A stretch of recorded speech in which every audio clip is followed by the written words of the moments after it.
Hey, Jordan, you know what the people say? What do the people say? The people say that the baddest bitches are on this podcast. Welcome to 1 Hour, One Brain Cell.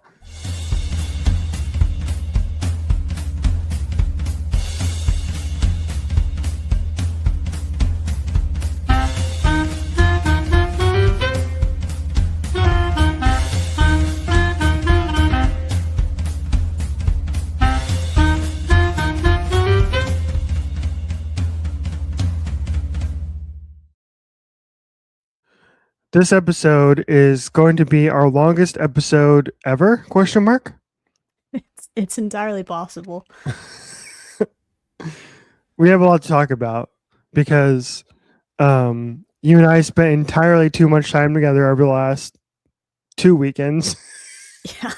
No, I think that's the thing is it's not just the fact that like we took 2 weeks off of the show but it's like we took 2 weeks off of the show and we did stuff in the middle.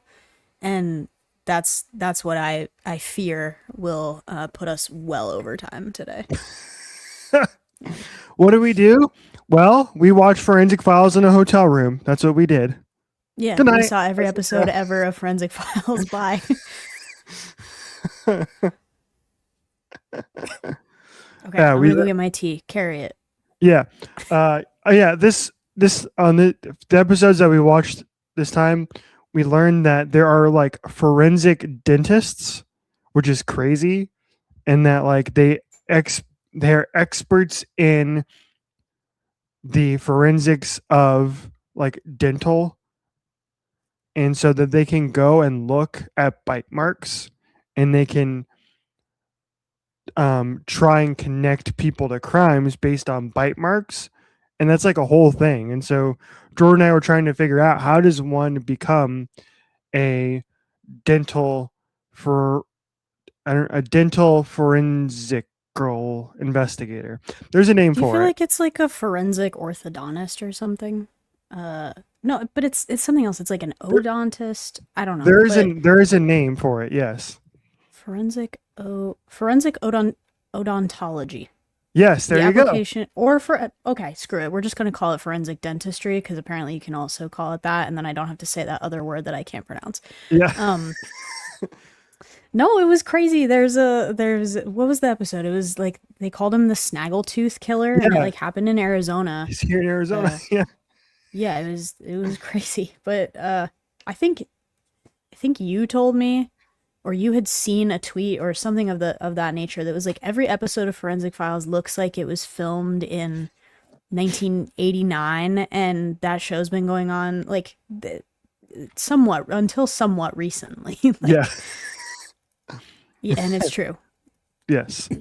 So yeah, we had a great time. We had a great time doing that, and that's what we're here to talk about. We were also making fun of the some of the graphics that we got. Yeah. That's not even the worst one I've ever seen, but there were a couple of bits of DNA that looked like French baguettes. It was something. I know we've talked about it before, but okay. Forensic Files. It ran from let's see, 1996 to 2011. There we go. You found it before I did. There were 400 plus episodes. I swear that I've probably seen 50% of those. Yeah.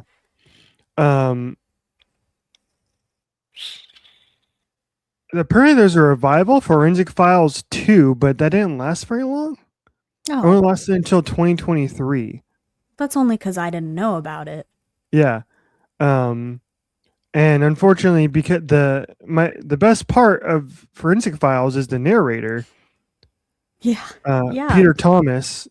It's like great. How it's made. Like it'll just put you to sleep. Yeah.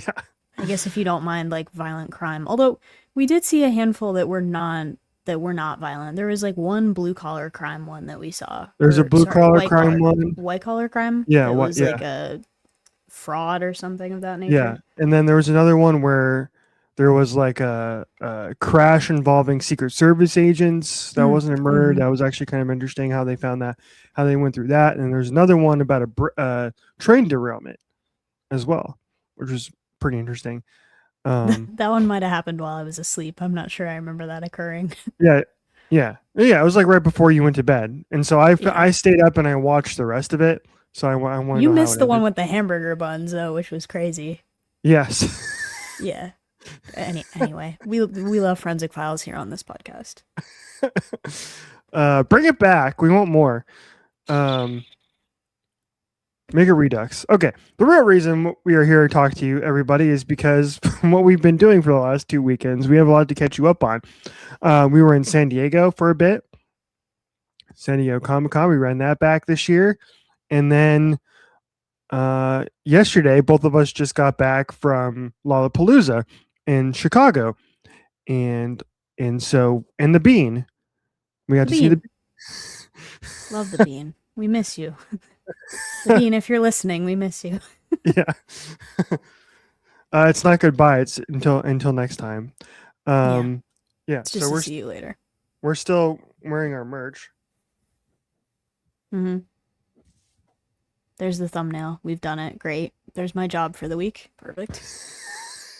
Arguably, Right. you have the cooler merch. Arguably, because I showed my mom and dad the shirt last night because they were like, obviously you're wearing like a new shirt. I was like, yeah. Yeah. And I like turned around and I was showing them because it's got the festival dates like on the Yeah. side, and they're like, it just her butt's out all over the back. And I'm like, come on, that's not what it's about. Yeah. Like, of course, that's the thing that you noticed. Hey, I mean, let's be honest. If any of us had an ass like Tate McRae, that would be out all the time too. You know? I would if I Want would. it. You and I both agree on this, but if we looked anything like that, I would put myself all over a t-shirt too. Yes.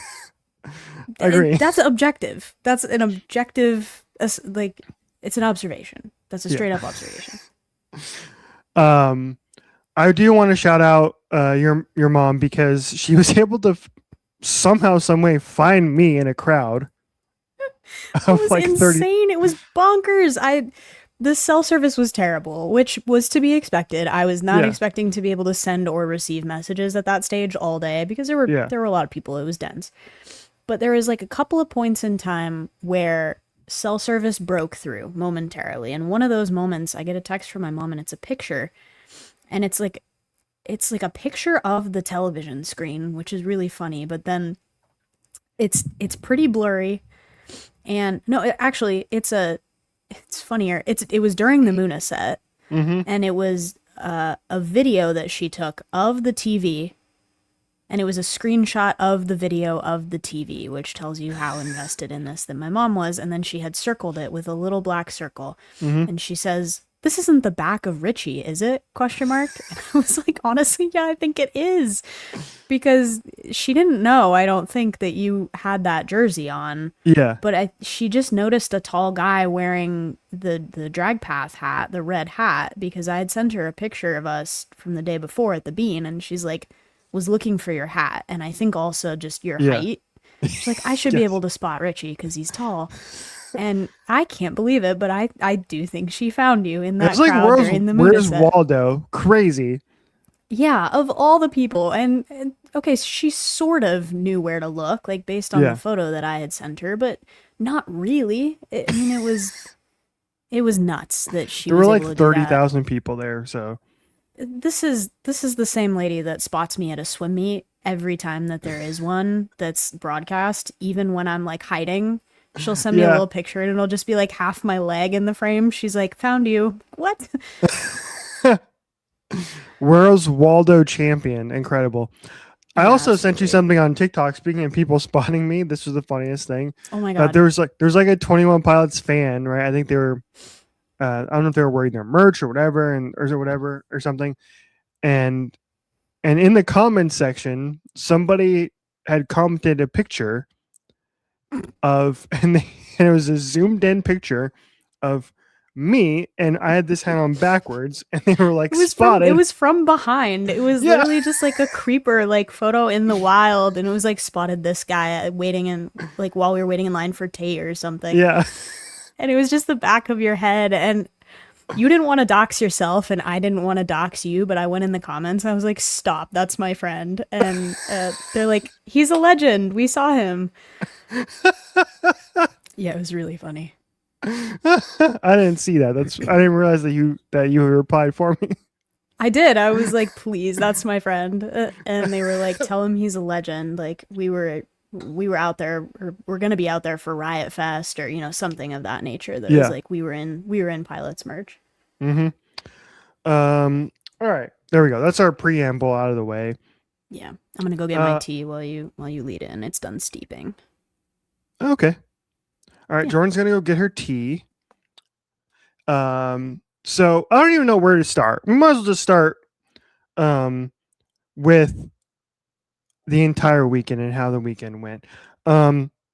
First off, Jordan took me to the I think that we had previously discussed on this show, which is the Mob Front / Sushi restaurant in Bloomington, Indiana. Jokingly, Mob Front. It's not a Mob Front. It's actually quite good. I had a couple nice. That's funny. Yes, I did, and we went. I heard that occurring from the other room. I was like, hold on, I'm coming. Yeah. But yeah, I thought you were gonna say that I took you to the Minute Clinic, because I was like, wait, that did happen too. But I did. Yeah, we did. Richie's a little stuffy. I'm a little lost voice. We're recovering. Yeah. Yeah. Quick. I'll tell the quick health update story. I think I'm fine now. I think we're on the back end of it now. Mm-hmm. But yeah, I was so badly congested, everybody, that once I got up in the air on the plane to fly out to Indiana, and I usually have no problems like with the going up and down and dealing with I don't know what they call it. I'm sure there's like a clinical term for it, but dealing with like my ears and the altitude. Mm-hmm. Anyway, so I'd never had this happen before, which is going up and then coming back down. Once I landed, I was like, I could not hear a thing. Like both of my ears were completely shut off. I felt like I was like speaking underwater. And so I was like in kind of a panic. I was like, yo, is something wrong with me? Because this had never happened before. And so I spent like probably 3 straight hours on my phone trying to self-diagnose. Like, did I have? Because you were waiting for me because my damn flight got delayed.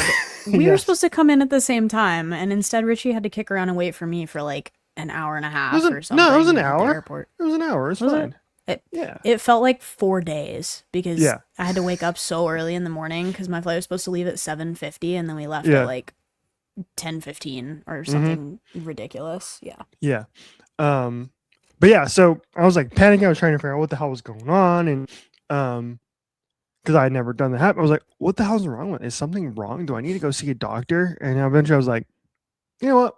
We can just go get it checked out and make sure I don't have like an inner ear disease or something. And it turns out, no, I did not. I was actually fine. I was just really, really congested. So I've been popping so much medication over the last week. I'm like hopped up on every type of allergenic possible. Mm-hmm. So we're good now. I couldn't I feel bad for you because like I feel like you had to yell to try and talk to me like the entire time. I was like, not really, but I told you. I think it was yesterday. Well, I didn't realize how much you couldn't hear me until you were explaining. I think it was maybe when we were at the grocery store or something, and like you were explaining how much you couldn't hear me, that you were like snapping here next to your ear and you like couldn't hear anything. I'm like, oh, that's not good.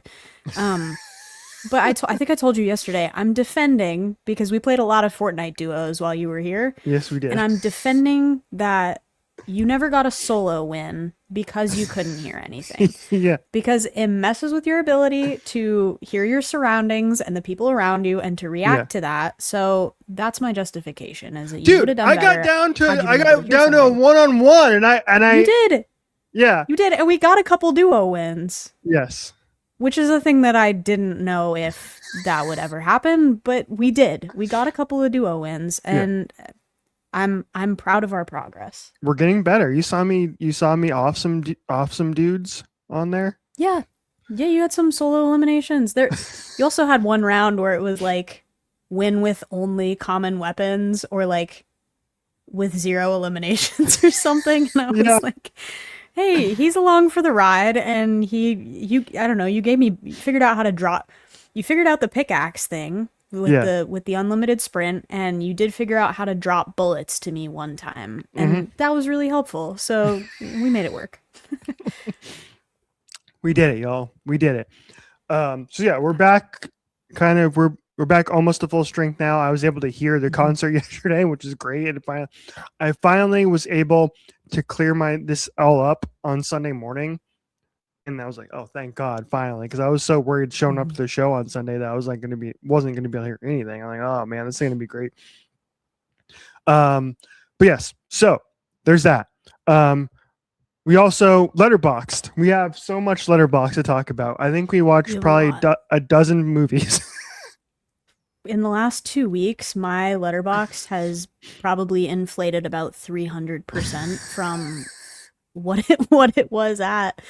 Well, I knew this was gonna happen. The part that I was not counting on was the number of movies I was gonna watch at my house with my parents, because we don't always. We don't always watch a lot of movies. Sometimes we'll just do a TV show or something else, but we watched a lot of movies while I was in my parents' house, and then that was front loaded because I knew that we were going to watch movies with Kat and Chris, because we always do. And then we had the rooftop cinema book to SDCC, so we were at least going to get that. And then we came to my house, and I was like, well, we have a couple of days here, so we'll probably watch movies here. And then God knows, we could do it. We could do a movie marathon in the hotel room before the show. Like it's possible we could throw down like 14 movies in 14 days, and it would not be the strangest thing that has ever happened to the logistics of this trip. Damn near. Yeah, between June 26th. Close. Wait, June? Yeah, okay, June 26th. So between July 15th, which I got home the 15th. Between July 15th, and there's one in here that I didn't log, which is Toy Story 3. Yeah. Anyway, between that day and July 30th, I watched 1, 2, 3, 4, 5, 6, 7, 8, 9, 10, 11, 12, plus the one I didn't log, which is 13 movies, or 12 movies and one Netflix series that was really long. And that never happens for me. Remarkable. Yeah, that's more movies in 2 weeks than you've watched, I think, the entire year previously, question mark? I think that's damn near accurate, because I think I have like 30 something movies this year, and if you put in like 12 in the last 2 weeks, I don't want to talk about it. We've watched a lot of movies. I'm feeling very cultured, even though a lot of those were, a good handful were rewatches. Yeah. I'm still feeling very cultured, and I did finally see Project Hail Mary, which people have been bullying me to see. Yes. And I did see Honora, which I'm really behind on. And we rewatched a couple of things, and we saw the Hadestown Pro Shot in theaters, which was fun. Richie got to use his A-list at our cursed Backrooms theater. Yeah. I did. Yes. That Hadestown, I'm glad I saw it, because I've heard about it previously was great things. I remember when it was nominated for all those Tonys and to great enthusiasm. And so this was the original cast, most of them coming back and doing like a very short term run of shows at the West End last year. So they came back after all this time, which was cool. And I really enjoyed it, man. It was a great show. It was a great show. It was very cinematic. I think you and I had talked about that after watching. It was like, dang, this stuff is cool. Like they were doing some stuff with the lighting and the focus. I was like, damn, this is like some Christopher Nolan type shit we got going on here. I knew it was gonna come to that, but yeah, it's a great show visually, and the music is awesome. Having the original cast on screen was cool. Like I think I was telling you while we were sitting at the Mobfront sushi bar that most times they will record a production just to have it. Like I think a big part of the reason is probably like in case they ever decide to stage it again and do a revival that's identical, then they know how the staging and blocking works, or just to have some of these things for posterity if they're, long running shows or whatever it is. But they don't often shoot them like this for cinema. And when they do, the few times that I've seen other ones, like I've seen Newsies and I saw Bandstand and I think I saw one other, but there are usually a handful of times that the camera work takes you out of it and you remember that you're watching a stage production. Yeah. For whatever reason. This one really was not like that. It was well shot and well directed, and there were some things in here that I've never seen anybody try to do with a camera on stage before, as far as the shooting angles or, like you said, the depth of field or the perspective or whatever else that they were doing some of those things with. That was like, you forget for a minute that this isn't a separate movie and you're watching a stage play, and it was really well shot in that regard. Yeah. And then keep talking. I need to. You can tell. Get that out of there. Yeah. Circulate that. Okay. It was really cool, and the having the original cast back was awesome. He's still going over there.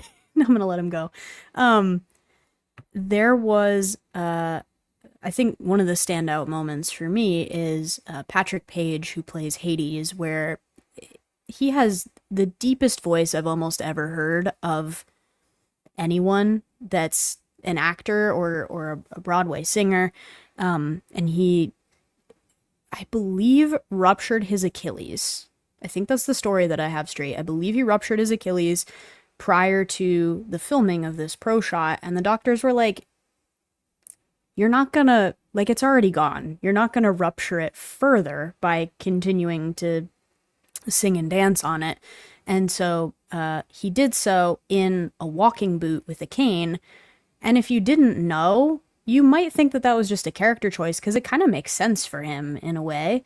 The way that they rolled it in there and they made it part of the story. And there's one point in time at which he just decides to toss the cane and dance with Persephone in his little walking boot, and it was really sweet.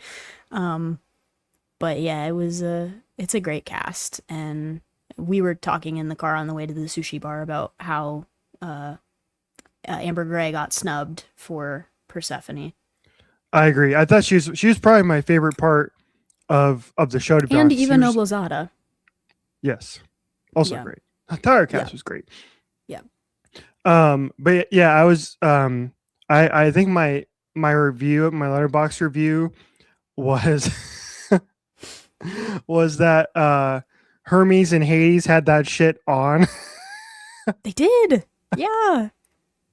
They did. There's that moment where like Hermes gets to flex really early in the show. It's like the very first thing he does. He's going out, step into the microphone, Andre de Shields, and he like opens his suit jacket and he's got this shiny like vest on underneath. Yeah. And it's like, he's got that thing on. he's gonna tell us a story. Yeah. But they don't tell you that it is in fact the saddest goddamn story in the history of mankind. No spoilers, but they don't tell you. I didn't tell you. Yeah, you didn't. You didn't warn me. Damn it. I couldn't take that away from you, because you have to experience that blind at least once in your life to get how much of an impact that it has. Yeah.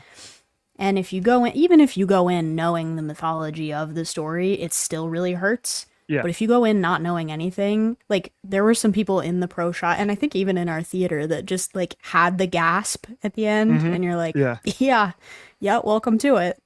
Yeah. You think about this for years. Like we went like in the middle of the day on a Wednesday. Yeah. And like there were like a dozen people in the theater. Which is pretty cool. It's like packed out to see it. And it got extended. It was only supposed to be in theaters for a week. It did so well. It surpassed Hamilton in terms of box office. It did so well that they extended it for another week, which is awesome.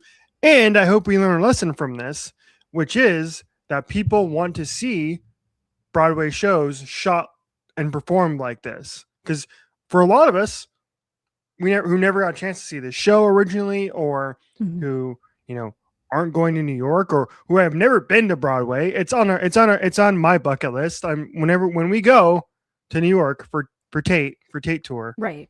For We're gonna Tate hit up. Tour or Muna Tour or something. We'll get there. Yeah. Yeah, we'll get there now. It's cool to experience it in this way, and so I hope they learn a lesson. Studios, whoever it may be, whoever does this, they learn a lesson. Like, hey, we can spend the money on putting together a really great version of this for the screen, and people will show up. Mhm. And so I hope we get more of this. You know, Hamilton was that way too, because I think Hamilton originally was on Disney Plus, obviously, and then I think they put it back in theaters. I think last year, because I think it was the 10th anniversary or something. Isn't that crazy? I'm like, I feel like I remember when Hamilton came out. Yeah. Well, I do. I was basically just starting college, and I remember it came to Gamage, and it took over the entire city of Tempe for like a week. Yeah. That you just couldn't even drive around that part of campus because people Mhm. were camped out with posters and signs and like waiting outside all day just to try to see the cast and you know, whatever. And that was like the touring production. Yeah. But it was such a big thing that people were like crazy about it. Yeah.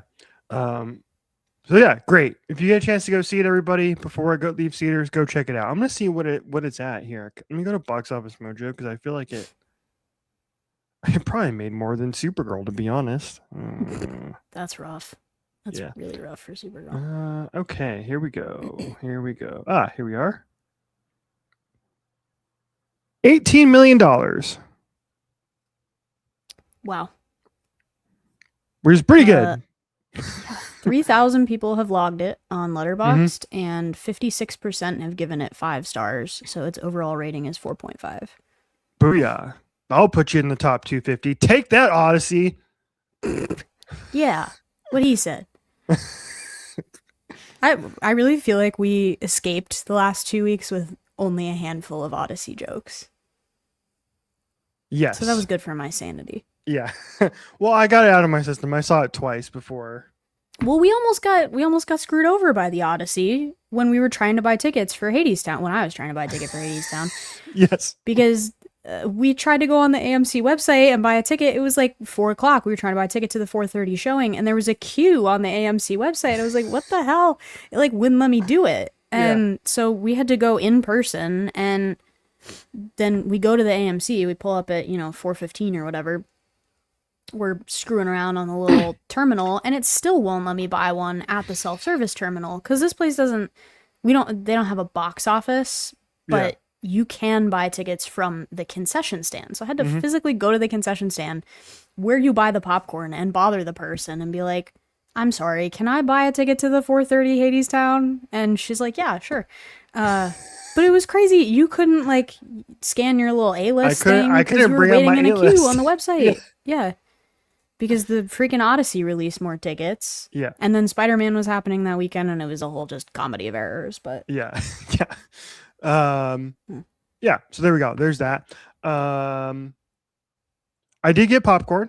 Or no, I didn't get a popcorn. Sorry. I did not. Wait. No, I did not get popcorn. Didn't you get a drink? I got an icy. You got icy. I got a very delicious icy that remained frozen for most of the movie, which was great. It did not melt. That's a change from the venue in which you normally see movie theaters where it's 119 outside. You're like, okay, so this icy will be good for 3 seconds. Yeah.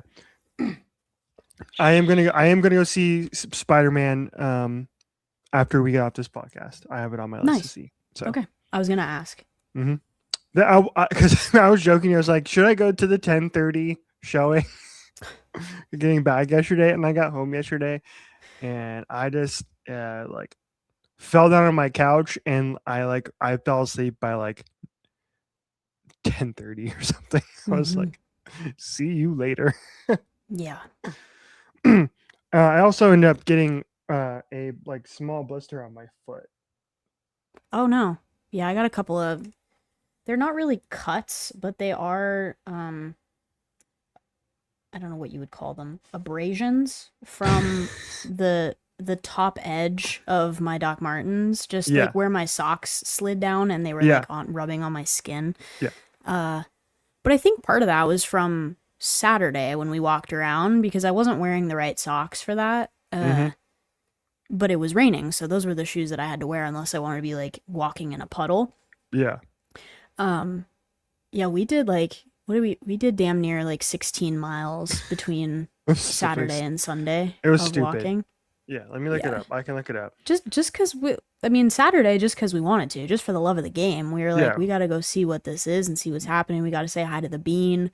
yeah. Uh and then we just kept walking because we wanted to go see about the festival merch and things like that and kind of get intel on Sunday as to, where we had to go and Where what we that need to looked go. like. Yeah, And we did a little river walk. We went and found the Tate posters that we were around the did. city. We You went made to me the do a Cheesecake photo Bunker. shoot. I did. I don't have those photos, by the way. Can you send them or post them on the brand account or whatever? Oh, did I They're not on your send them to phone. you? They're on your phone. I took them on your phone, so that wouldn't make sense that I Oh, would have them anyway, but we saw someone doing like a full photo shoot yeah, like that was before funny. us. It was really funny. Where is it? Oh, there they are. Okay, here we go. I'll send them Mm, to you right now yeah, before I cool. forget. They're funny. I enjoyed Oh, that. and this Tate photo shoot is next to the Adéla posters, which we'll get Yeah, to in just a second. it's a shared wall. Yeah, we definitely have to talk about that. All right. She's the moment. Yeah. All right. We have beat around the bush enough already. Let's get to Hmm. our Sunday, Hmm. which in the list of my rankings in terms of most ridiculous days in the history of my life, I feel like Sunday Lollapalooza general admission is up there. Yeah, yeah, I would agree. It's So definitely up there. I will let you tell the story of how this went down because I want to hear it from your Oh side of things. God. Hmm. We emerged from that pit with a profound sense of we could never do this again this way. Just as the lead to the story, so everything's gonna hook that direction. So that's the lens I want you all to view this with. Um, we showed up. I mean, I think we did everything right. Is the Hmm. thing we did everything right? We just didn't get great luck through one part of it. So we showed up at probably 9 or shortly after 9. Gates didn't open until 11, and we're in just this first sort of funnel like bottleneck of people at the main entrance that were waiting to get in. And it honestly went fine. We kicked around, we waited until 11. When the gates open at 11, the first thing they make you do is scan your wristband at the turnstiles. So you scan your wristband, and then it's a really short run, probably, I don't know, 3 or 4 They were minutes mad at us that we were at running. They were most. like, we weren't supposed to run Okay, that far. but everybody was running. I know. It was like I you were wasn't gonna the get if first you person to run. yeah if you didn't run we would have gotten trampled. Right. So, You, I don't know. So you scan your wristband, and then everybody takes off. So we run. It's probably 3 to 4 minutes. It feels like it's straight uphill, even though it's not. It's like a gentle grade, but it was crazy. And I was feeling really cocky and confident after that because I was like, damn, that wasn't that bad, actually. Like, there can't be that much more running left to do. And we're in a really good spot. So we pull up to the second check, and that's where they actually do security. And I don't know how some of these people did it, but they didn't have bags, they didn't have water bottles. They pretty much just had like their wallet and their phone yeah. and the clothes on their back. Um, and those were the people that got through security the quickest. So I knew that it was gonna, slow me down a little bit because I had one of those hydration packs. But it's a clear bag, and I followed all the rules. It was empty. There was nothing crazy in it, and we managed to luck into the absolute most diligent security check of our lives in our Yeah. line. While everybody else was kind of just getting Dude, like a yeah, look over and being I was like, like go. watching the entire left side of the security, and Mm-hmm. it was just like dozens and dozens of people making it out, and we were just not moving because the 5 or 6 girls in front of us had every single one of them had a bag, and every single one of them it took at least a minute plus to get through all this stuff. I was like, Mm-hmm. come on.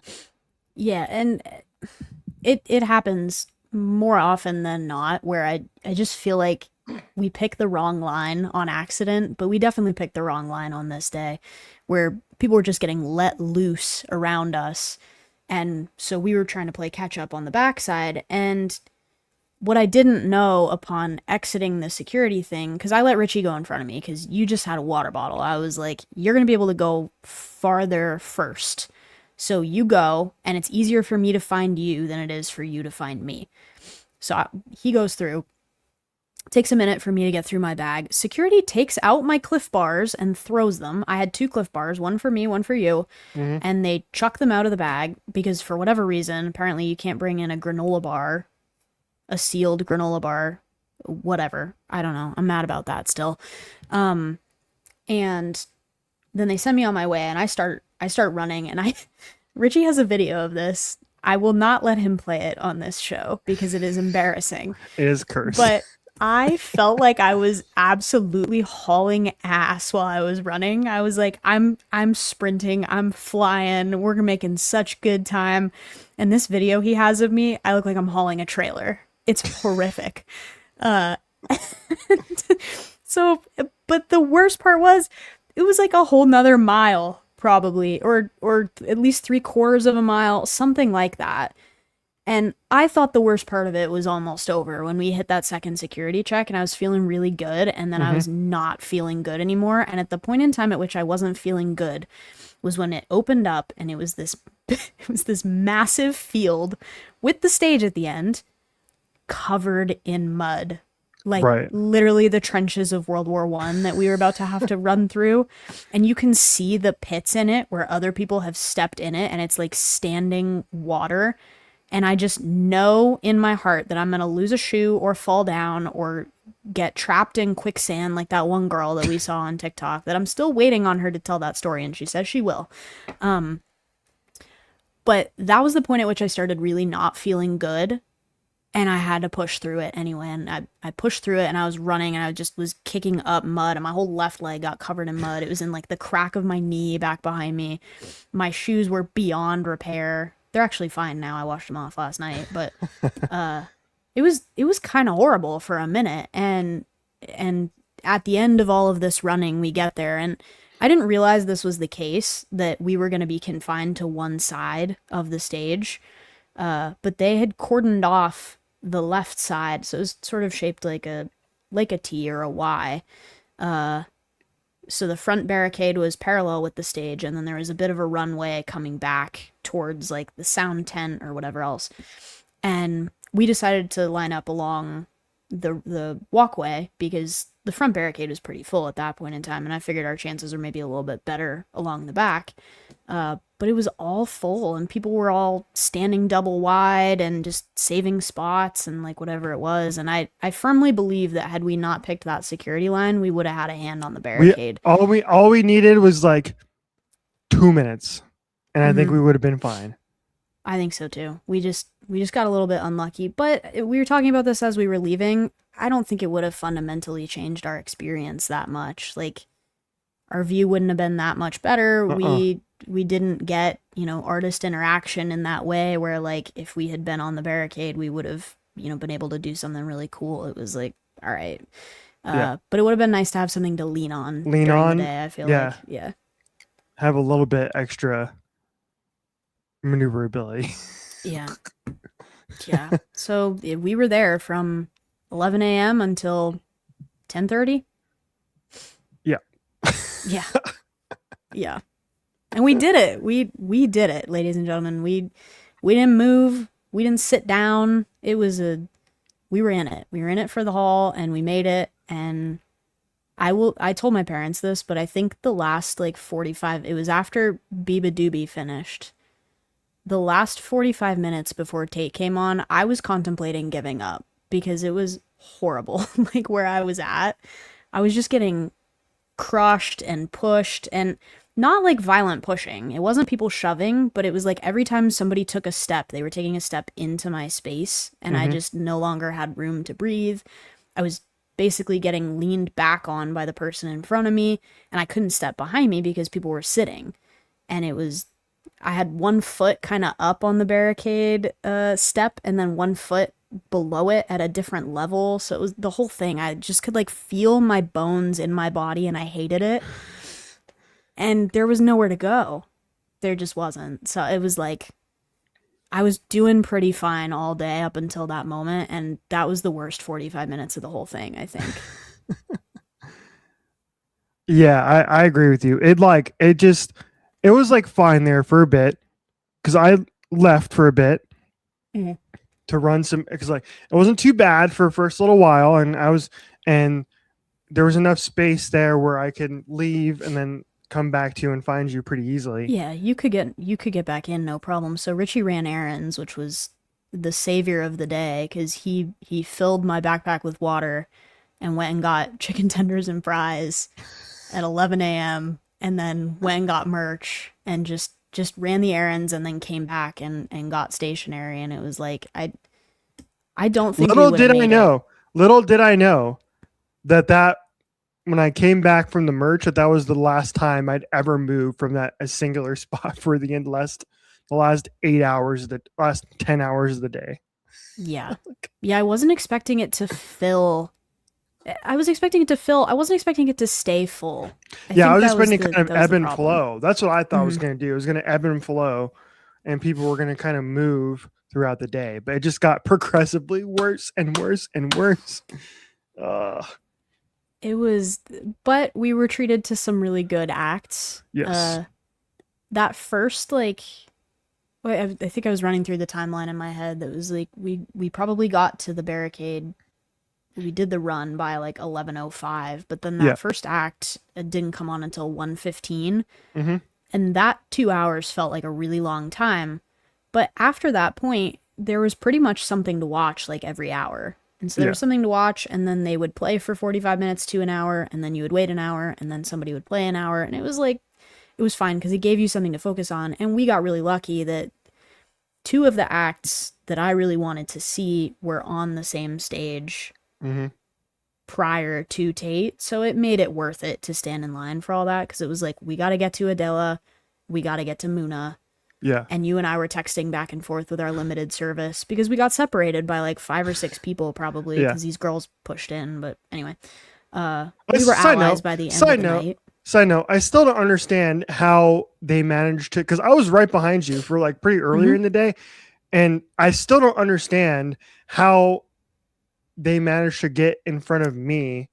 And then because it was when everybody started sitting. It was like prior to New Constellations, and then after that when everybody was sitting, I saw the girl that was closest to me that like she was sitting on the ground, and then like as soon as one space opened up, she like scooted in closer to the barricade. She wasn't gonna get there because there was that one girl that was like holding it down on the barricade over there that you weren't gonna get around her, so she was making sure of that. But yeah, they just like, every time there was space, they just kind of scooted in closer, and we got separated by 5 or 6 people. So anyway, I was texting Richie, and I was like, we just got to make it to Muna. Like, this will save us. Katie Gavin will save us. There. Yeah, East Side Girls will save us, but we have to get there. But there is a small part of me that is really upset that we missed people opening the pit to East Side Girls. Yeah. Because I would have loved to be a part of that experience. Yeah. Next time. We did miss that. Yeah, most of the people around us did not know who Muna was, so we had to explain to pretty much everybody around us who Muna was. Most people around us didn't care at all. Like, I think that was you and I's biggest gripe with it, and you posted something to that effect today on Twitter that was like, the crowd was bad in terms of engagement with other artists, and I get it if you don't know them, but don't stand there and look disaffected and disinterested the whole time, because you might find something you really like. It's the same thing with like seeing an opener at the concert. Like, don't go to the concert and then just talk over the opener the whole time. Like, you might find something new that you really enjoy. And this was just that on a larger scale, but people just weren't trying to engage with any of these other artists in that way. I think maybe with the exception of Adéla a little bit, because there's some crossover between her style and Tate's style that it was a little bit of a mesh with the crowd there, but people were actively hating on Muna, and it was not cool. Yeah. Same with New Constellations too. Like, they are a great live band. They ended up kind of immigrating with another band because New Constellations is a 2-piece band. They brought in some friends of theirs to play alongside them, and so they had the full band. We had a guy playing a saxophone, and it was sick. We had there was an incredible guitar player as well in that set, and I'm like, this is what I love. This is why I love live music, man. You get a freaking saxophone, you get banging vocals, you get banging musicians, awesome, and they were like, and I don't, and because it was that indie style, nobody was. I was like, I was bummed. I was like, this is why I go. This is why I like going to festivals, man, because it's like you get, first of all, live music in general. You and I both just love it. So it could really be anybody, and I'd be into it because I just like listening to it, especially if they're playing live. Beabadoobee was the same way. Like I thought her band it sounded incredible, and Yeah, she's there an were bits incredible where she guitar was player. just shredding, and it was Yeah, like, dude, I didn't know you had it in you. yeah, um, and yeah. So like, I, that's my biggest gripe. If you're only going to be there for that one single artist, go to their tour. Don't show up to a music festival just for one single artist. This isn't for you.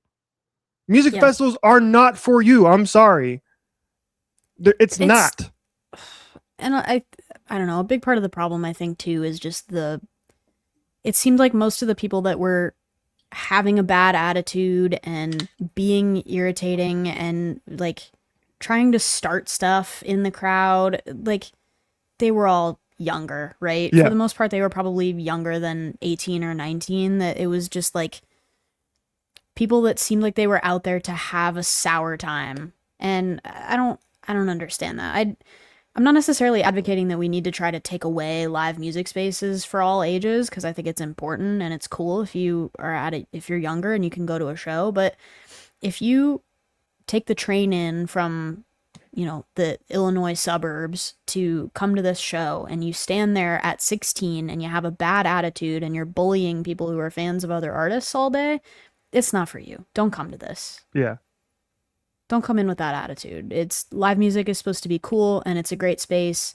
And when you and I have both experienced this, when you're in a room with other fans that love something, just being a part of it is awesome. And you should want to cultivate that experience for other people, not to stand there and take it away from them so that you can film the whole concert and put it on TikTok. Yeah. Amen to that. Amen to that. There you go. Yeah. That was my biggest gripe about because the day I mentioned already, but like every single artist on that stage on Sunday was awesome. Yeah. And it was 5 hours of music for $300. Awesome.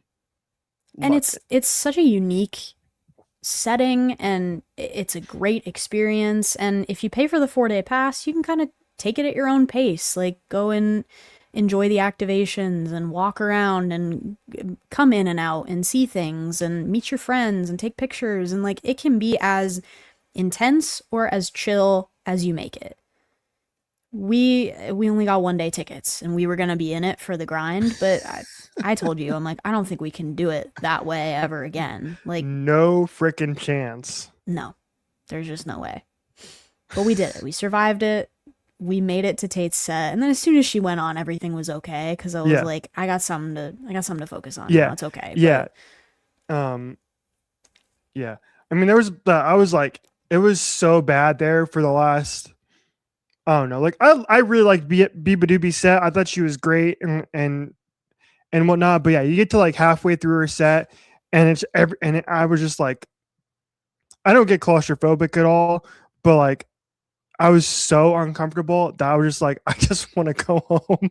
Yeah, I had the same experience. I was telling my mom, I'm like, oh my God, I'm not claustrophobic, but I think I might be like in this moment. Just it was a bad time to realize that. But I think part of the problem too is like maybe beabadoobee was not quite the right tone to be the immediate opener for Tate as the headliner, because I feel like a lot of people shuffled into the crowd at that point and then just had a bad attitude because they didn't like her sound or whatever it was. And so they were just using her set as an excuse to push closer or talk over her or whatever it was, that like we could have shuffled that lineup around a little bit and, kept having the high energy throughout the day, that maybe that would have made some better reception. I don't know, but I don't know whether it was the reception or whether it was just the crowd at that point in time, but it was pretty miserable for a second. But I told you afterwards, I was like, if I think again, it was at that, I was like getting to that 6:30, 7:30 time frame. Mhm. And if we weren't, I think I told you this, if we weren't there all day up to that point, I would have bailed. I'm like, I'm just gonna go hang out the back and relax and chill. But I was too Mhm. stubborn. I'm like, we've been in this for all day. I'm not fucking leaving. Yep. I'm not fucking leaving. Literally. No, that kept me going. I was like, we've been here since 11 in the morning. And somehow, for some unknown reason, we were next to people that shoved their way in at 4 or 5 o'clock. Yeah. But I was not willing to leave. I was not willing to sacrifice my ground. We earned it. We earned the right to stand there. And we were just gonna send it at that point in Yeah. time, no matter how uncomfortable it was, and just deal with the consequences Yeah. later. And where we were stationed in front of the production tent. Mm-hmm. And so when we turned around, we couldn't see the whole crowd, which I think ended up Thank working God. to our benefit because I think you were telling us, we and I both agreed, it was like, we have one rule: do not turn around and look at the crowd. Don't turn around. Don't turn around. You cannot look at how many people are back there. Otherwise, it's wraps. It's game over. Yeah. Yeah. And so, yeah, so I could only see kind of, to the, right and left of me or whatever. So we couldn't really see the Mhm. full crowd. Only until afterwards when we saw some of the overhead shots from the Disney Plus stream, they were like, oh my God, there were like 45,000 people behind us, if not Yeah. more. It was probably more. That's that's I don't know. it Thank God you sort of have that tunnel vision where even when we were walking out and we were walking out with all those other people is like it was narrow just to what was on the street around you. But I think if we saw a couple of overhead videos of people like running for the barricade on the first couple of days or people trying to leave the first couple of days, and it was like that scene in SpongeBob where all the sardines pour off the Yeah. boat and go Yeah. into the Krusty Krab. Yes. If we had seen that in person, I just don't think I would have been able to do it. I would have just had a bit of a fear about being in a crowd of that size. That's like, shoot. It's a different beast. Lollapalooza is a different monster than anything we've ever tried to do before. It was, yeah. I mean, we talked about it, and it was like it just was not. I expected it to be pretty packed, and you and I have both been to our fair share of arena shows or festival shows with big crowds in a pit. But this was different, and just the Mhm. etiquette was different. It was just, yeah, it was very different. And granted, again, maybe that was just naivete on our parts coming into this and our first time and not really knowing what to expect. But yeah, uh, getting a GA ticket is not for the faint of heart, ladies and gentlemen. At least in the way we did it. Yeah. You cannot do well, you can probably. If you're 21 and younger, you Yeah, probably can. dude. Yeah, if I was When you 25, I start would to have when been you start to be okay. able to feel the bones and muscles in your body, and sometimes things hurt when you wake up, or you've started to refer to your knees as good and bad versus right and left, this is not for you. Yes. Okay? It's not for you to do it the way that we did it with the ticket type that we had. Yeah. Spend the extra money. It's worth it to not be stepped on and destroyed and standing there all day. Yeah. But the positives, we saw a lot of really great music. We saw some Yes. awesome sets. It was worth the trip. We had a good time. We had a good trip otherwise. But it was a lot. And I feel like we left with the deep-seated knowledge that we could never do it that way again. Even though we might do it again someday, Yeah. we can never do it that way. But we survived. But we did it. We did it. We did it. survived our first Lollapalooza. Everybody made it out alive. No major injuries. We heard great music. There you go. Yeah. All right, let's talk about quickly some of the other sets because we mentioned them super quickly. But Yeah. if I had to pick my favorite set of the day, and thankfully this set was earlier on, and I think that helped my enjoyment of it because I didn't really know what to expect. And you had mentioned to me, you had mentioned her previously on either this show or on a road trip to San Diego because she was on the playlist. Adéla. Honestly, I think she was probably my favorite set of the entire day. Like, I'm not gonna lie. She was great. She was really She was great. so much fun. she's gonna get that. You and I talked about this, but like she's gonna get that same boost, the super boost that like Slater got last year, essentially, or Hmm. just over the course, like Slater got this year at Coachella. I could see that happening to Adéla Yeah. from this festival or from a Yeah. future festival. There were lots of eyes on her performance, and she was awesome. And she's got an album coming out Hmm. that is just gonna put her stock up like that. She's on tour right now. I think a lot of places it's sold out or on Yeah. resale. She's coming to you to play Crescent Ballroom, Crescent Ballroom, which is an 250 cap awesome room, bro. venue. Like, come That's an on. awesome venue. It's actually probably, I think it's 500 actually, but yeah. Yeah. So I'm like, she's gonna get that same stock boost, or she should, Yes. because that was a great set, and she's got great music, awesome stage presence, the whole Yeah. bag. It's like, I was like, I could not take my eyes off her the entire time because she just shows up and she's just, sometimes you just see that and go, she's got it. And Hmm. she has got it, man. And um, I think I did not realize she incorporated some like ballet into her performance too, which was awesome. So I don't know her entire story, but she mentions on stage that she's from Slovakia, very small place in Slovakia, and she's like, hey, I think it's you know I wanted to be a pop star when I was a kid, and I wanted to be the first Slovakian pop star, and now she's playing to 70,000 people at Lollapalooza in the middle of the day. Um, and yeah, she's like Tate McRae, like she is the the full package. I think I really do. And I I know some people are like, oh, she can't sing. Like, I think she can sing, man. I think there's some times on stage where she can get up there and she can turn the mic on. She can sing too. Um, and so yeah, I was blown away. Again, her set was very small, but she had like 5 or 6 dancers, and it was just a mesmerizing performance. And um, her most recent song, uh, this ain't in LA, yeah, Yep. it's Bass Bitches Ain't in LA is Hmm. is already slowly climbing. That's a freaking hit song if I've ever heard one, man. That is an absolute hit song. Yeah. That one was great. There were moments at which like I think this was the biggest success of the weekend because you and I were tuned into the Slater live stream on Friday when we drove up Yes. there. There was in 95% of those crowd shots from Slater because they moved her to a bigger stage because Hmm. hell, she deserves it. She's ripping right now and then just put out on Friday a new single to go along with all this.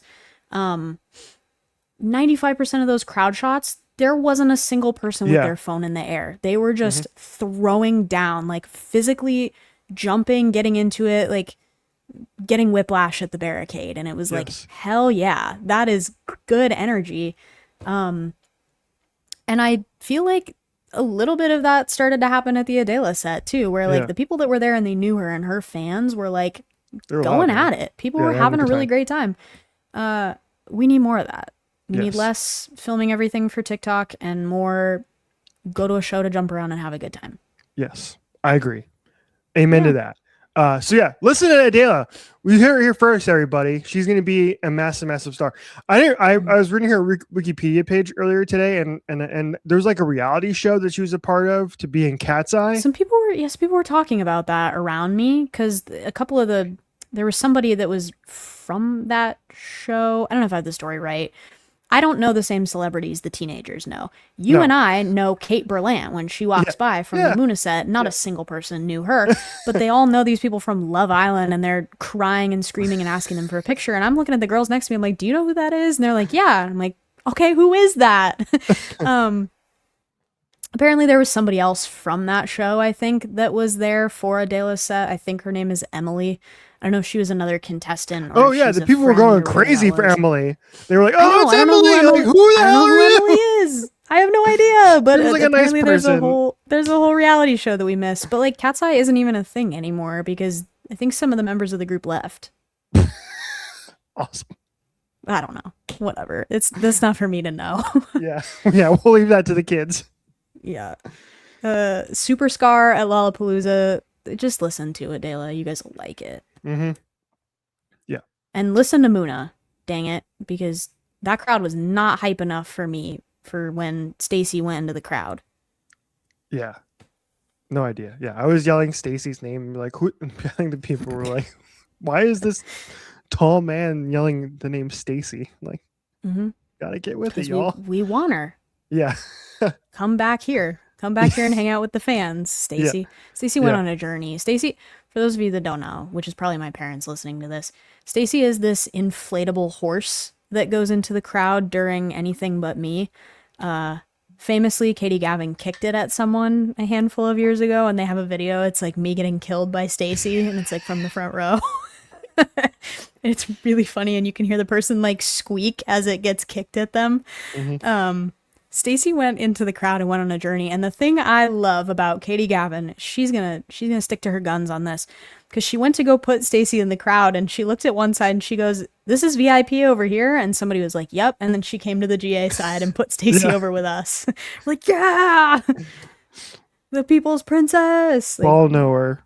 we love Muna. They're great. Yeah, that was my first time seeing them live. You had seen them before, so that was my first time seeing them live. They were great, awesome. I loved it. East Side Girls went so hard. We got some Nocals at the end of the set for Silk Chiffon, which was great. Yep. Nobody was like, nobody happy about that. We get Nocals and like, who's this person? Nobody cares, apparently. Whatever. Yeah. Just, you're all witnessing greatness. You'll realize later. Yeah. We had Joe just shredding the guitar a couple times, just absolutely crushing it. Naomi up there with on the keys, just Katie's little dancey dance, like it was all great. Dude, they brought their best effort. Naomi had to tell the crowd the "Go Katie Go" thing. Try to get that going. Nothing. I think it's probably me and you and like one person to your right, like three people. Yeah, the guy that was in front of me, it was like a person and a half in front of me by the time that everybody condensed. But yeah, he was really fun. I was like, wait, you're not staying? Like, that's my friend. We were having a great time. He didn't stay. He only came in for Muna and then left. And he tried to get on the barricade because he wanted to see them. And he asked those girls, he's like, I think he promised I'm leaving right after this. Can I come in for Muna? And they just stared at him. I was like, oh. Mean. Yeah. Be nice. I guess I get it. I'm like, if I had been there all day, like, you could give that spot away and somebody could take it and just not give it back and be really mean-spirited about it. But like, I don't know. Treat other people with good intentions first. Yeah. So that was my first music. I had a great time. Good time. I just wish I wish we were in a better crowd and it would have been a lot more fun for sure. If we had been in the East Side Girls circle pit, that probably would have been a really good time. Yeah. I mean, there were only a handful of times. Let me in. I don't think they would have let me in. I think they would have if you're like, dude, I'm cool. If they look at you and you know the words, I think you're allowed to be there. Yeah. You know what I mean? Like, it's not performative. You're like, I'm a fan. I'm in here. I know the words. Sorry, I like good music. Right. I don't know. I would have backed you up. We'll prove it at a show at some point. That was the other funny thing is they were hyping it up. They're like, we're playing at the Salt Shed in October. And then somebody was like, it's actually sold out. They're like, okay, so next time we come here. Because those of you that didn't already buy tickets, you can't come now. Yeah. Right. All right. There we go. We briefly mentioned beabadoobee. Again, I really enjoyed her. I thought she was great. I like that kind of music, heavy guitars, and she has a new record coming out called... What's it called? Pylon? Pylon. That's what it's called. My friend is actually going to with one of his friends to go to Red Rocks to see beabadoobee this weekend. She is actually playing in Indianapolis tonight as we record this. There we go. In 1 hour. So you better get on it. Thanks for coming. I gotta go. Thanks for coming, beabadoobee. People usually skip Indianapolis, so thank you for coming. We were joking, and I think some people around us noticed it too, but it seemed like she had a different guitar for every song. We're like, how many of these are there? That's a real guitar player. If you have that many guitars, that is a real guitar player right there, man. Yeah, the stuff that was heavier that she was doing with the full band and the bassist and all that was like, all right, I could get behind this. Mm-hmm. There were a Yeah. couple of songs in the middle where I was like, did we end the first song and start a new one, or is this the same one? But the beginning and the end were pretty strong. Yeah. All right, there we go. So that's the day so far. Again, we mentioned a little bit. Jordan and I had no food all day. Jordan had 3 French fries. I had 3 French fries, which was all day. insane.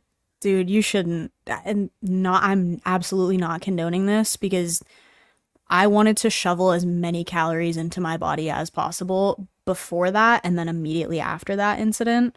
We got Wendy's DoorDash to the hotel. I didn't even care how much it was at that point in time. I was just like, pick something off the menu, we're ordering it. Because it was like, I don't know, it was crazy. Don't do that.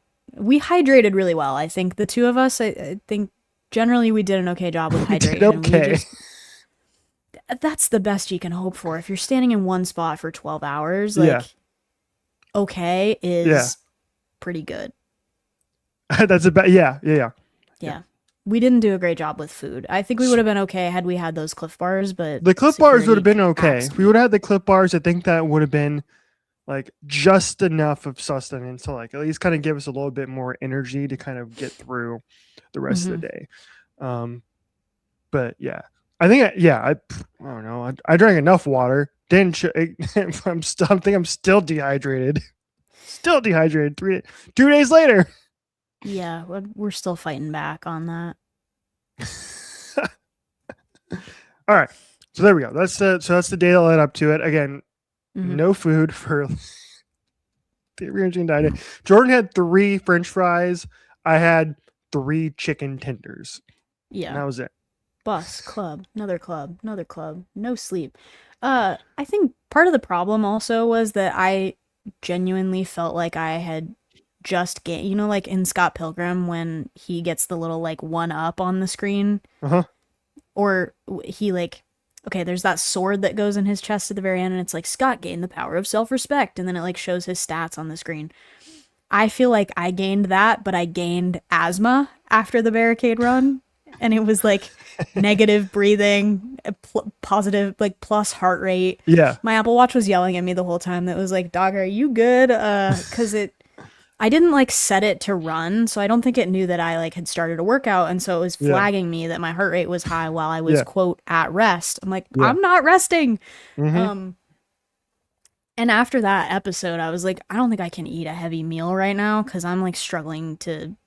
I need to just calm down. I wasn't really suffering, and I knew that it was going to come back down. But in that moment, if you had asked me to put a chicken tender in my stomach, I think it would have just gone right back where it came from. Yeah. So the fries were the best I could do, and that was the situation that we were in. We did our best.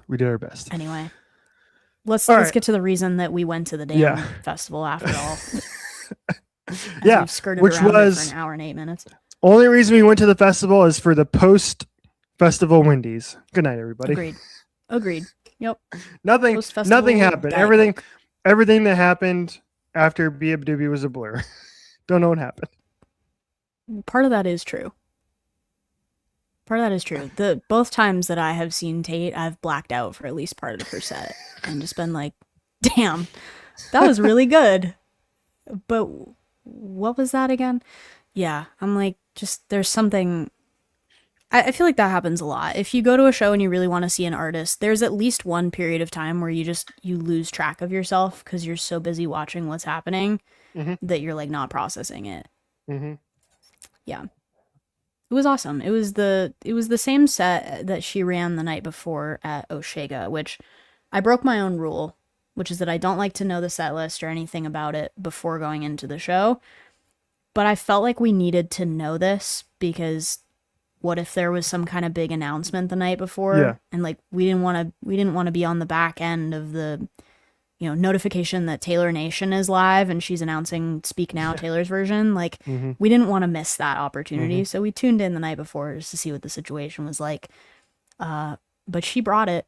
It was fun. There were a couple points in time where the crowd was so loud behind us, and you could hear it on the live stream, like watching it back in parts. Mhm. You're like, oh my God. There's like 70,000 people there all screaming the words to You Broke Me First. Like, that has to Mhm. be a great moment. Yeah. Um, I will. My one consternation about the show is that people wouldn't stay off their fucking phones. Agreed. Um, Yeah, I felt because like I was watching the show through the person's phone in front of me. I am a taller individual. So when they were setting up the stage, I was like, oh, I can see this perfectly, right? When you got 10,000 people in front of you with their phones out, I was like, I can't see shit, bro. I was like trying to duck my head around. I was like, can I see her? Hello, where is she? I kind of saw some white, her right pant leg at one time. Mm-hmm. We got a decent view when she did her little barricade walk. Yeah, you did. I did. I couldn't see anything. I just saw phones. Like, hello, where? I tried to That's true. I saw a lot of phones. But the trouble was that people pushed in during that point in time. So the whole day, you and I were about one person away from the barricade.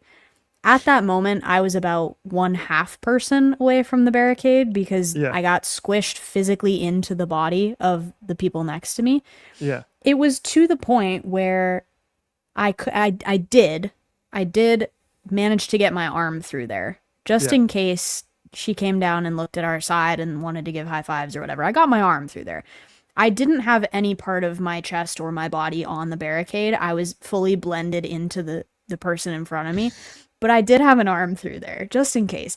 It didn't end up being necessary, but I was dodging phones. I'm like, oh my God, put your phone down. Or like, the guy behind me immediately to my left had a big sign, and I was like, put the sign down. Like, now's not the time. People can't see around you.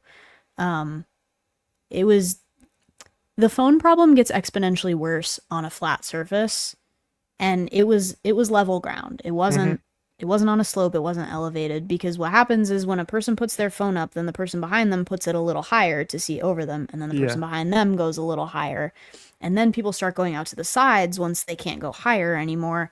And just all of your sight lines get phone. So you end up watching through somebody else's phone. I didn't really see the stage at too many points. I was mostly watching on the big screens, which I'm glad they had, and it was fine. But it does feel like a bummer to be looking at it that way. Mm-hmm. I agree. And I don't understand. Well, I do, but it sucks that you had like. That's a common problem for me. I go in expecting that when I go to a GA show because I'm 5'5". I didn't expect that for you to be a problem, so it sucks that it was. Yeah. So like, I still enjoy myself. She is talented as hell. She's a great performer.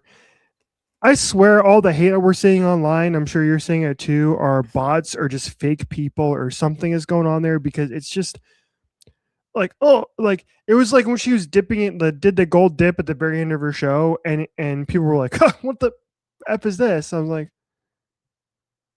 huh? I was so confused by some of the comments I've been seeing. I'm like, man, like, because you and I know this, and all of our fans know this who watched the stripped down version at the Grammys or whatever we talked about earlier this year, where it's just her singing and her vocals. The Hitmakers event of Nobody's Girl.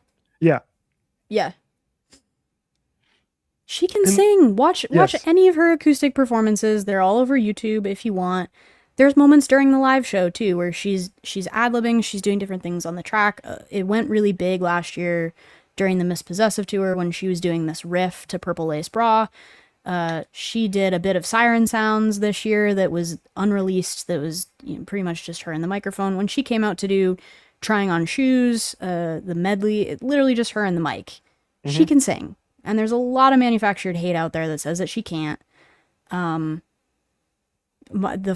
parents told me, and this is funny because I called them, I was like, how much of the set did you watch? They're like, we watched Tate's whole set. We watched, a good handful of things like before them because we were mostly trying to spot you guys. But they were like, she does a lot of posing. And it was funny to hear that comment because they hadn't really looked into it. But my mom was like, I went on her, Wikipedia page or whatever it was, and I was looking at it, and I'm like, oh, she started as a dancer. Like, okay, now this is starting to make sense. I think you have to look at it from that angle too, is like, she's incredibly gifted with choreography on stage, and in a way that a lot of people, save for, I don't know, hell, maybe Adéla, like, aren't doing. Yeah, Taylor Swift, the biggest pop star in the world, couldn't put a fucking dance move together if it hit her in the face. She's not doing any of that. Even Gaga does a little bit. Ariana Grande's not really doing anything. Like, you take a lot of these big pop stars right now, and they're not doing choreography in the same way. Mm-hmm. And then to be able to do all that with a mic in your hand and to prove that you're singing live and having a good time, I think it's rare, and I hate that she's getting a lot of hate. And I know that we've said that before, that it's like, fine if you don't like her, but mark my words, if you're listening to this and you've posted something negative about Tate McRae on the internet, I don't want to see you in that Ticketmaster queue for the next tour. Get out. Yeah. Get out. Make room for us. You're not allowed here. Yeah, it's like everybody who is tweeting about the live stream, like, oh, her stage presence off. Oh, she's not a star. Did you see the crowd? Did you see the 70,000 plus people that showed up to watch that performance? It's a festival set, and I think that's a lot different. You have to approach it a little differently than a stage show of your own, or even an awards show set. Like, let's think about the VMA nominated performance. You can go in and fully just send it and do that one the best you can for choreography, because you have a 2.5 minute window to be on the telecast. Fine. But doing that over an extended period of time at a full stage show or at a festival show or anything like that requires a different setup and all of this. And I don't think that we fully know the vibe quite yet about what we might be getting for her new era, which she's seemingly teasing or picking at a little bit. But we'll see what it is. She's kind of gone all over the place in her career. She didn't start in the position where she was making songs like Revolving Door, Sports Car, X's, Greedy. She started making, pop music in her bedroom. So we've seen the artistic progression, and we might just see it go in a different direction in the future. And if you don't want to be a part of it, that's fine, but save room for us, because we're going to be there. Yeah. I mean, again, she sold out our entire Miss Possessive tour, so not a star, huh? I don't know. Sure. Keep telling yourself that. I don't know. Yeah, I don't know how you see the entire ending to that show, Sports Car, which was awesome, and the fireworks and the dip in the gold paint, and you're just not like, damn, that's how you end a show.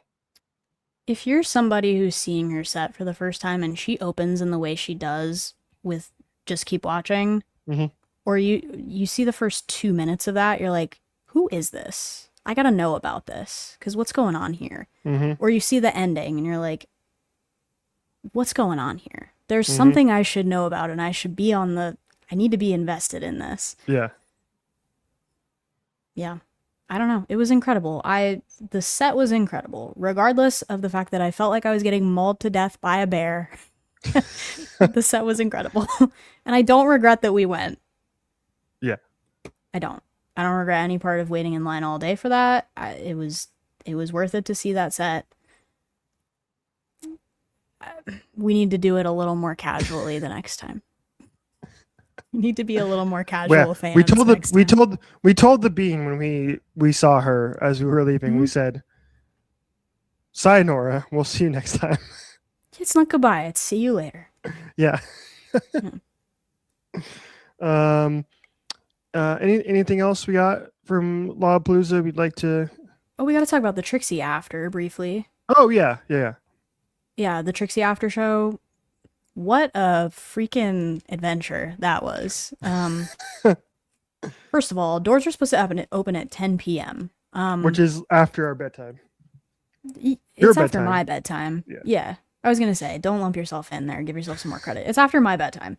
So I was going to have to stay up late for this. So Richie and I are sitting in the hotel room watching Forensic Files, and we're like, I don't know, we'll call the Uber at like 9:45. That way we'll be there at like 10:15 or whatever, based on traffic, and like we'll get there after doors open, and we'll just kind of be able to walk in, because we knew that there were 2 openers. We're like, we'll be able to walk in, we'll catch some of the openers, but we won't have to like stay too long until Trixie goes on. And then we're just gonna make it. When she goes on, we're gonna stay until she goes on. We're gonna see a little bit, and then when we feel like we're good, we're gonna go. Mm-hmm. We had a good game plan in that regard. We get there, 10:15, and the doors are still not open yet, and we're like, okay, sure, that that happens a little bit. Or I don't think at that point that we knew that the doors weren't open yet. We just figured it was a little bit of a slow moving line. So Yeah. we're standing outside and we're waiting, and we're not really moving, but we know that we're in the right spot and we're in the right line. And it just keeps progressing in time. And we're looking at our watch at some point, and it's 10:40 and the doors aren't open yet. And we're like, what the hell is going on? And I think word kind of floats back that like maybe there's a tech issue or something like that. But in that moment, the universe chose to bless us with a downpour of rain while we're standing outside with no cover. And we all walked into the Trixie set like wet dogs. Yeah. There were puddles outside of the venue that we were actively trying not to step in. And at that point, they did open the doors and let us all inside because we were getting dunked on.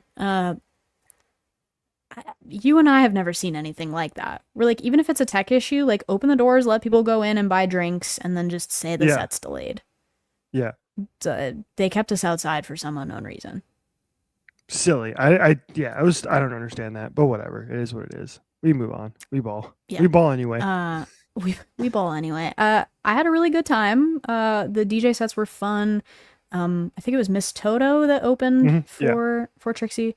Toto has some music of her own that she played that was pretty good. We got some fun tracks. We got to dance to Slater in the club. We got Slater, yeah. We got Slater in the club, and we got the track from The Devil Wears Prada 2 that was the Lady Gaga Doechii track. We got some ABBA. We got, the general blend of it. We got some Zara Larsson. Like, just, it was good. It was upbeat. It was a fun time. People were having a good time. It started to get a little crowded at one point, and I turned around and looked at you, and you had this look on your face that I've almost never seen on you before, which is like, help. And so I was like, do you want to go? And you're like, yeah. So we left, and it was great. And the Uber ride home was the windows down, just having a fun time. Yeah. I have a picture. Yeah. There's photo evidence of that. I never know what to do when the Uber pulls up and the windows are down. Like, is it like disrespectful of me to roll it up? Like, I'm assuming that they want it down. So we just dealt with it at that point. I have a video. I have a full-on video of you like it's like when a dog puts their head out their window. That's what this is like. Yeah. No, I was starting to see why dogs like that. Yeah. I don't think I sent this to you. I have gate capped some of the stuff I have from this weekend. Gate capped some of the stuff from this weekend. That's okay. Well, maybe I'll recut, because we have enough content now where I could recut our intro to the show and put some of the new clips in there, because we've had the same one for a long while. Yeah, there's me eating a chicken tender at the Cheesecake Factory. That's par for the course, really. It's not unexpected. You have a lot of backlog of photos of me eating chicken tenders in places. Yeah, I have created an entire album. If I had a nickel for every time I had a picture of Jordan eating a chicken tendy, I have multiple, which isn't a lot, but that's still saying something. We'd have several nickels. Yeah. We might have enough to feed the meter for a minute. Yeah. Yeah. That's it. That's all I have to add is us getting waterboarded at Trixie. Yeah. Do you want to tell the other story from the week too, or no? The real horror movie of the weekend? Peanut butter. Oh my god, I don't think we have time for that. Do we? We do. It's an hour 24. It's our show. Screw it. We'll tell it real quick. The other horror movie was, and my parents don't know this story yet, so this is about to be news to them. You haven't told them? No, why would I tell them? It's dealt with. I think. I didn't know. I didn't realize you didn't tell them. That's so funny. It's out there now. They might not listen to it. They're definitely gonna listen to this. So, we get back. I've been gone for 2 weeks, essentially.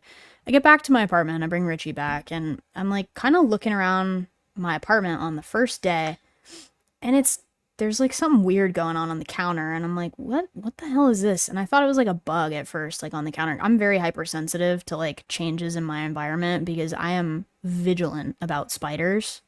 Mm. So if I so much as see anything that looks like a spider in a corner, my brain has the pattern recognition where it's like something's out of place here. So I'm scanning my apartment and I'm looking in there, it's like weird, and there's like multiple little black bugs. And then at some point I realized that maybe they're not little black bugs, but they might be mouse droppings. Or what I perceive as potentially mouse droppings, because I don't really know. I'm like, I've Yeah. not dealt with this. I'm like, I don't have mice. My apartment's really clean. I don't keep stuff out on the counter that's like gross or rotting or open or anything like that. I'm like, there's no way that I have mice. So we find out that there's a lot of these quote mouse droppings. So I take Richie to Walmart on an emergency mission our first day, and we buy like 8 mouse traps. This is not a pink collar job. I'm just a girl. This is a blue collar job. This is for a boy to do. This is for a man to do. But I did it myself because I'm an apartment owner and I pay rent, and screw you. So we go and we buy those. They're archaic. They're awful. They're like the guillotine, but they're Yeah. the snap mouse traps, and they're like, I don't know, $2 for 2 of them. So we buy like 8 just to like cover our bases. And I bait them with peanut butter, and we clean up all the mouse droppings so we can kind of like figure out where they might be, where they're coming from, and if we're seeing any more, because that's part of the puzzle, that's part of the equation.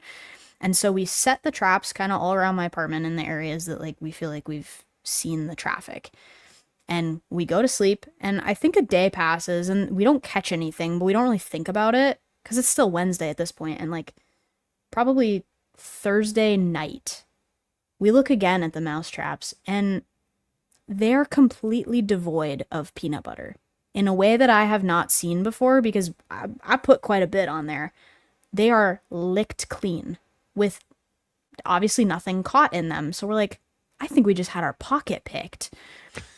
So it was a very scary job to bait these mouse traps. So I have to go unsnap them. So I got this really long pole that's got like a stick on it, and I go and snap them all open, and we rebait them.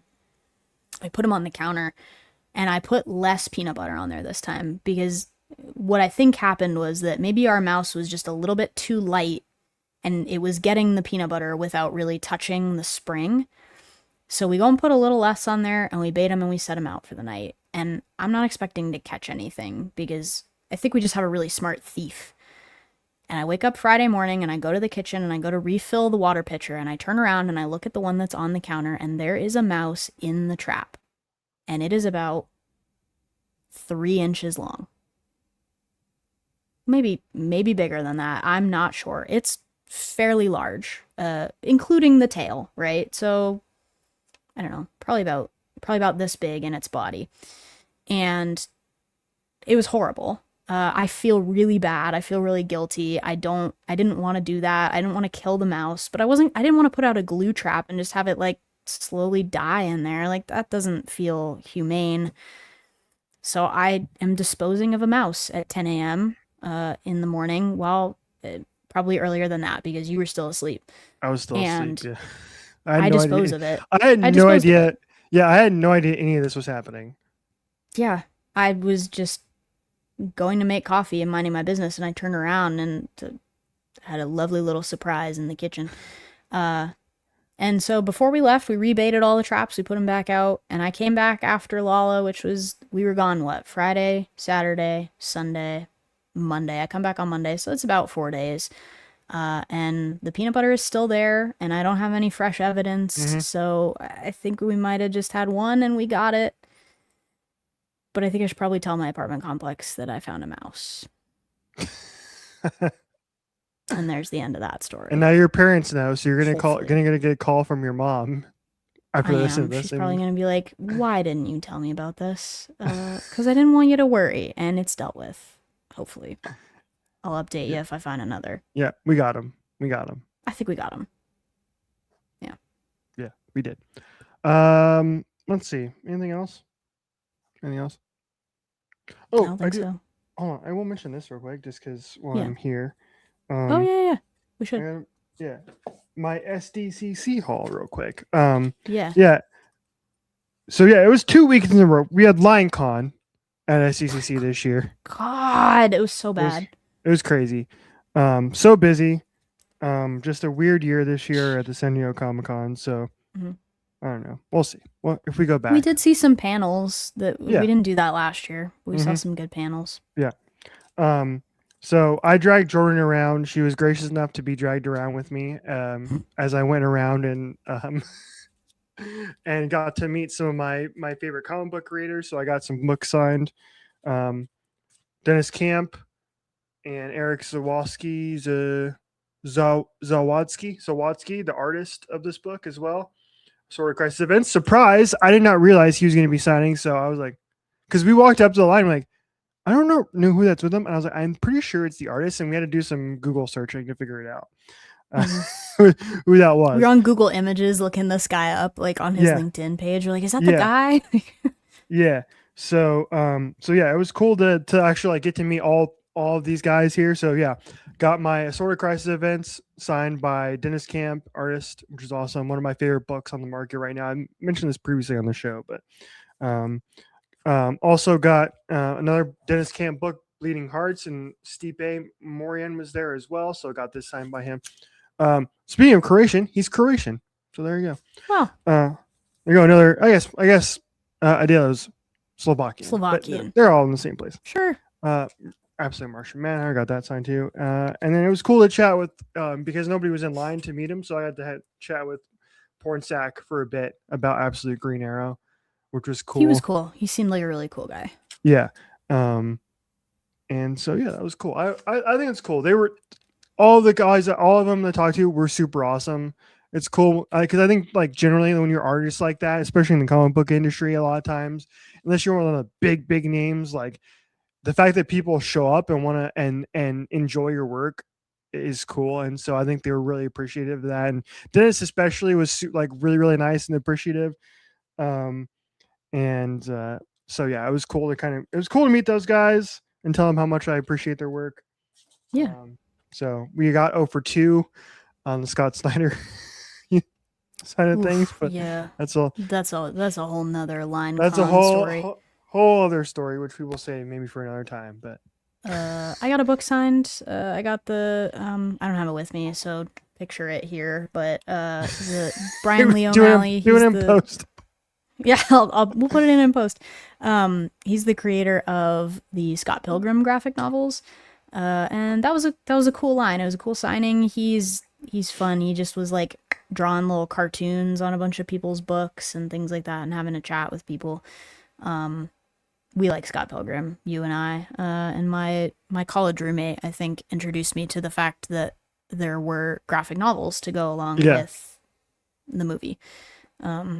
So it was cool. He's still making those graphic novels. The story is still going. So I bought 1 and 2 in the book. It's a soft cover book, which ended up almost being a little bit of a problem because he's like, this gold pen I've been trying to use all day has just been hating me. So we'll see if it takes. And it was perfectly fine. It cooperated. Yeah, but good. he was cool. He was just taking a minute to chat with everybody, and there were some people there that were really big fans of the graphic novels, and I think that's always cool to see. Like, if you love an artist's work a lot, getting to tell them that you think it's awesome means a lot to you as much as it probably does to the artist. Yeah. That's what San Diego Comic-Con is for, not standing in lines all day. Yes. Yes, absolutely. Yeah, we did some gambling while we were at San Diego Comic-Con as well. Lots of gambling. Did not go well. That was but that was a new experience. We'd never tried to do that before. The last chance autograph button thing. Yeah. Did not go well, but that's okay. You know what? There's always next year, maybe ? Probably not. But it's about the journey. Yeah. San Diego Comic-Con LineCon is about the friends you made along the way. Yeah, it's about the friends that you suffered in the Scott Snyder line with. All 10 or 11 of us that struck out. Yeah. I also like to point out that on the trip to San Diego, we did not have a whistling car this time. That was so nice. I didn't feel like a piece was gonna fly off in the high wind area. It was good. It was a good road trip. We do okay. We do okay with road trips. We kind of have that strategy down too, in the same way that we have Chicago down. Like we kind of know where we're gonna stop and like how we're gonna plan that out, and Yeah. it runs pretty efficiently. And we had a great we have a great playlist. We've had that going for us the last 2 years. Our combined playlist. Yeah. Be Gone 3. Gotta get that ready. I'm ready. We should start working on that now. We did learn that if you put multiple of the same song on the playlist, it doesn't count, because we were very confused. We were very confused for a bit why Tit for Tat hadn't played 3 hours into the road trip. Yeah, we almost got entirely we got out of the state of Arizona by the time we were into California by the time we heard our first Tit for Tat, and we had 20 of them on the playlist. It only plays once if you put a song in there multiple times, unless they're different versions. Mm-hmm. Like you could put 2 Hands on there 3 times, because you could get the deluxe version, the album version, and the single version. Mm-hmm. And those would play 3 times as 3 separate items. So we could have got it twice if we would have put the single and the deluxe version on there, but no more than twice. It didn't really work out the way that we thought it was going to. I was texting my mom. I'm like, we still haven't heard Tit for Tat yet. Yeah. Anyway, we gave it a good shot. So we'll work on Be Gone 3 for next year. Yeah. Let's end on the following tweet here from somebody named Kendall on Twitter, which I just saw. Oh, Kendall. Which is really funny. And actually true. Seriously though, maybe you don't like Tate McRae because you're 37. Elder millennials have lost touch with reality. It's a completely normal that you feel nothing watching a 24-year-old do splits. 23. Thanks very much. Yeah. 23. There. She's a star, Your Honor. Yeah. Get with the program. All right. An hour 37. Did this go longer than our JB episode? I have no idea. I will say, by the way, for the listening audience, I'm proud of the journey that Richie has gone on with his fandom of Tate McRae, because I could probably pull a podcast clip from July of last year where he's like, I don't get it. I've listened to her music and I really don't get it, and I'm not a big fan. And now we've progressed to this point where affectionately he's not yet a tater tot, but he is a hash brown. And we're moving in the right direction. So I'd like to commend Richie on this journey that he went on, and also in the same way that I followed him around like a lost dog for those days that he was getting things signed at Comic-Con, he followed me around like a lost dog for this festival. So we paid it back. We're even, we're square, we paid it back with one another. True. And I'll see you at the next tour, because I'm already planning the itinerary. Yeah, you showed me the freaking Google Doc that was 8 pages long. It's a Microsoft Word document, and I have already pulled hotels that are closest to each of the venues that we intend to stay at. We'll see you on the tour. See you, Tate. Yeah, we'll see you. We'll see you soon. All right. We've been That's yapping it. for long enough. We We're gotta back, go. baby. We're so back. We'll be back next week. We're in next week because I only mentioned the movie that shouldn't be named one time, which is incredible. Are you seeing it again? Probably. Oh, I thought that's where you were leading with that. Because we're on 2. We could go for 3. I've seen 2. I will probably see it at least one more time. Maybe next week or something. Because anyway, I was gonna say, we'll say next week we'll do an hour and a half on that movie. Okay. You can do an hour. No. Wait. Hold on. I'll make a deal with you. I'll do 30 minutes on the movie that shan't be named, and then we can do 45 minutes on the Sex Purge movie. Oh my god, I have to get a ticket to go see that. And then give me 10 minutes, because I think by that point in time we'll have the story time from the girl that sank in the mud pit. Yes. Yeah.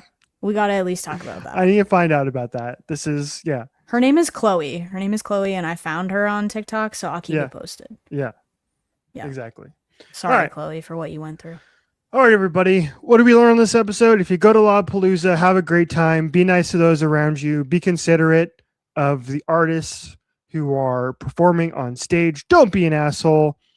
And get VIP. And wear good shoes. Amen. Amen. See you next time. Goodbye, everybody.